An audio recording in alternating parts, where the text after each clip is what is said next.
Mga basher, kayo buhay pa.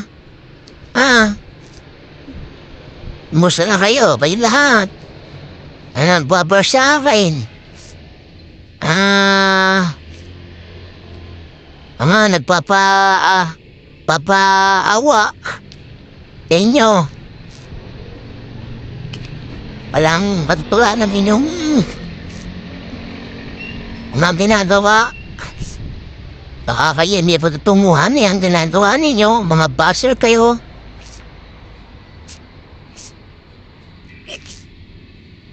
Sa English, you all shut up.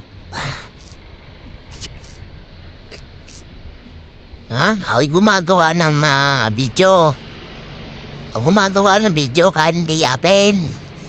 Nire-react ko naman. Kung sa inyo, manood na lang kayo. Ako lahat pinapanood ninyo.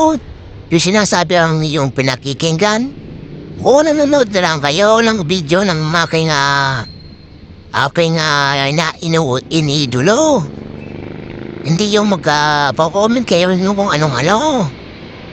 Mga ganyang bagay, hindi yan pala kaibdan, kundi siya yung sabihin ng ganyang mga gali. Naiinggit sa kapwa content creator. Yung ugali ninyo, ay baguhin ninyo, ha? Baguhin ninyo. At ipopost ko kayo ang mga nagko-comment sa akin. Gagawin ko gagawa ko ng video na sa iyo, basher, kung sino magko-comment sa akin ng ganyong hindi masama bagay.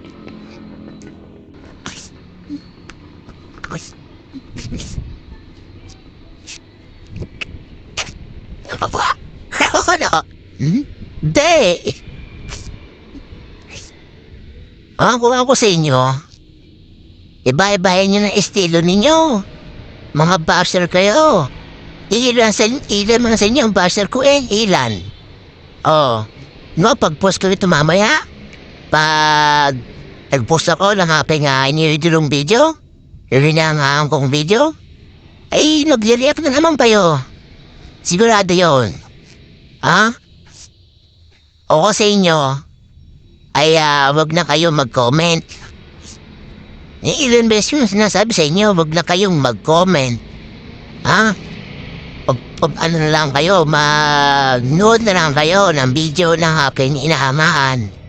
Wala kayong pakialam kung ako mag-upload ang ibang video ng aking mga inahangaan. Ginagawa ko naman ang reaction. Pinarinig naman kayo boses. Huwag na, tama na. Okay, thanks for watching po sa lahat. Bye!